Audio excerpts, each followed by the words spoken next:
किसी गांव में 3 भाई रहते थे। वे बचपन में ही अनाथ हो गए थे। उनके पास जमीन जायदाद कुछ भी नहीं, सिर्फ सिर छुपाने के लिए एक छोटी सी झोपड़ी भर थी। तीनों भाई दर दर भीख मांग कर अपना जीवन यापन करने लगा। बचपन बीता, जवानी आई तो एक दिन तीनों भाइयों ने यह सोचा कि कहीं दूसरे स्थान में चलकर मेहनत मजदूरी कर जाए, शायद कोई भला आदमी अपने यहाँ पर रख ले।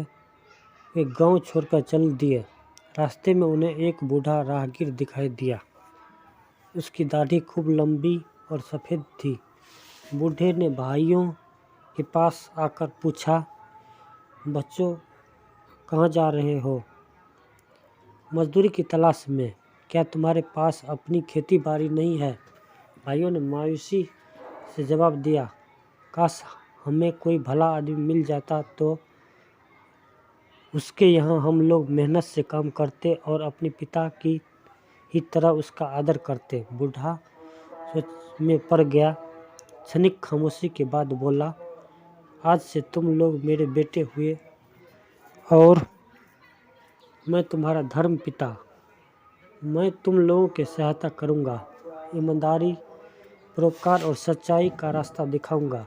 तुम लोग अपना फर्ज निभाते चलना, मेरी सीख जीवन में याद रखना। तीनों खुश हुए और भलाई का जीवन बिताने के लिए तत्काल सहमत हो गए। बूढ़े ने उन्हें अपनी साथ लिया और आगे बढ़ चला।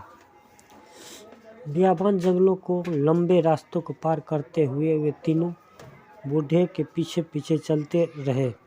अचानक रास्ते में थोड़ी दूर पर उन्हें एक शानदार हवेली दिखाई दी। हवेली के बगल में चेरी की बगिया थी, जहाँ एक युवती खड़ी हुई थी। वह बहु रूप की रानी लग रही थी। उसे देखते ही बड़ा भाई उस पर मोहित हो गया। बोला, काश यह लड़की मेरी पत्नी होती।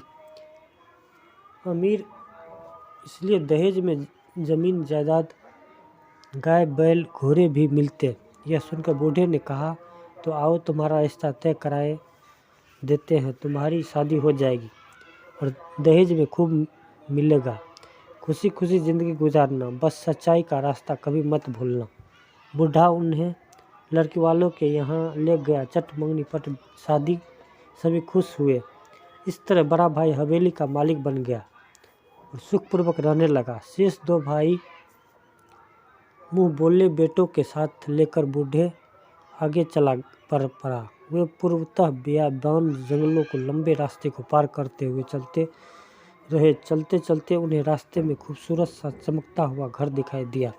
घर के बगल में एक तालाब था और तालाब के किनारे पनचक्की थी लगी थी। घर के पास एक युवती अपने धुन में मगन किस काम में व्यस्त थी। मझले भाई ने कहा, काश ऐसी ही युवती मेरी पत्नी होती। दहेज में तालाब और पनचक्की मिल जाती तो मज़े से चक्की चलाता, क्यों पिसता और चैन की ज़िंदगी गुजारता। तो आओ तुम्हारी मर्जी ही सही। बूढ़े ने लड़के से कहा। बूढ़ा और उनके साथ दोनों लड़के लड़कियां वालों के यहाँ पहुँचे। बूढ़े ने शादी तय करा दी। मझला भाई भी घर का मालिक बन गया और पत्नी के साथ आनंद से रहने लगा। उससे विदा लेते समय बूढ़े ने कहा, बेटे अब हम चलते हैं, तुम खुश रहो, लेकिन याद रखना कि सच्चाई के रास्ता कभी न भूलना। अब बूढ़ा और सबसे छोटा लड़का फिर आगे बढ़े। रास्ते में अचानक उन्हें एक साधारण सी झोपड़ी दिखाई दी। उषा की ललिमा जैसे सुंदर एक युवती अपनी झोपड़ी से बाहर आ रहा था। वह बहुत गरीब थी। उसके पुराने कपड़ों पर कई पे बंद थे। छोटे भाई ने कहा, काश यह युवती मेरी पत्नी होती तो हम दोनों कंधे से कंधा मिलाकर मेहनत करते और हमारे यहाँ बस खाने भर का अनाज होता। तब हम दीन दुखियों की भर मदद करते, खुद खाते और दूसरों को भी खिलाते। यह सुनकर बूढ़े ने कहा, शाबाश ऐसा ही होगा, पर देखो सच्चाई का रास्ता कभी मत भूलना। अब इस छोटे की शादी में बूढ़े ने करा दी और बूढ़ा अपनी राह चल पड़ा। इधर तीनों भाई अपनी अपनी ज़िंदगी जीने लगे। बड़ा भाई इतना अमीर हो गया कि उसके अपने लिए अच्छे से अच्छे घर बनवाए, फिर भी उसे दिन सत्य यही धुन सवार रहती थी कि वह और अधिक से अधिक अमीर कैसे बने। गरीबों की मदद या उन्हें सराहा देने की बात तो उसके मन में कभी आती ही नहीं। वह अत्यंत कंजूस भी हो गया। मझला भाई भी अमीर हो गया, उसके यहाँ भी नौकर चाकर काम करने लगे और ऐशो आराम की ज़िंदगी बिताने लगा। वह बस धनवानों की तरह खाता पीता और नौकरों पर हुक्म चलाता रहता। उस सबसे छोटा भाई मेहनत मजदूरी कर शांति से अपनी गुजर बसर कर रहा था। घर गृहस्थी में जब कोई उत्सव होता तो वह दूसरों के साथ मिल बांट कर खाता, जब कुछ न होता तो संतोष करता, पर वह कभी भी अपनी परेशानियों का रोना न रोता। इस बीच बूढ़ा दूर दूर का सफ़र करता हुआ एक दिन उसने अपने बेटों का ख्याल आया, कहीं वे सच्चाई के रास्ते से भटक तो नहीं गए। बूढ़े ने भिखारी का भेष बनाया। सबसे पहले वो बड़े लड़के के घर पहुंचा और बड़े दीन भाव से झुकते हुए गिड़गिड़ा कर बोला, जुग जुग जियो मेरे लाल। इस गरीब लाचार बूढ़े को खाना करा दो।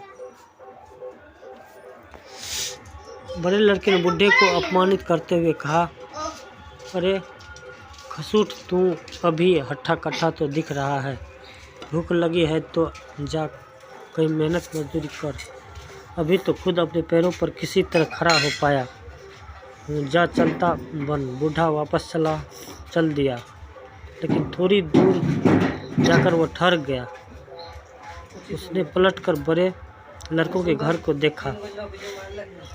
भस्म हो गया। बूढ़ा मझले लड़के के पास पहुंचा। वह खुद पंचक्की पर बैठा हुआ नौकरों पर हुक्म चला रहा था। बूढ़े ने झुककर दैन भाव से कहा, बेटा भगवान तुम्हारा भला करे, थोड़ा सा आटा दे दो, मैं भिखारी हूँ, दाने दाने के लिए तरस रहा हूँ। वाह बाबा वाह, दूसरे के बेटे के कहा, यहाँ तो खुद गरीबों से जूझ रहा हूँ, मेरे पास तो खुद अपने लिए आटा नहीं। तुझ जैसे भिखारी तो रोज मारे गारे फिरते हैं, आखिर किसका पेट भरूं। बूढ़ा दूसरे लड़के के यहाँ मायूस होकर चला गया और थोड़ी दूर जाकर एक टीले पर ठहर गया। बूढ़े ने पलट कर देखा तो मझले लड़के को घर और पंचक्की धो कर जल उठे। वीडियो पसंद आए तो चैनल को सब्सक्राइब करें।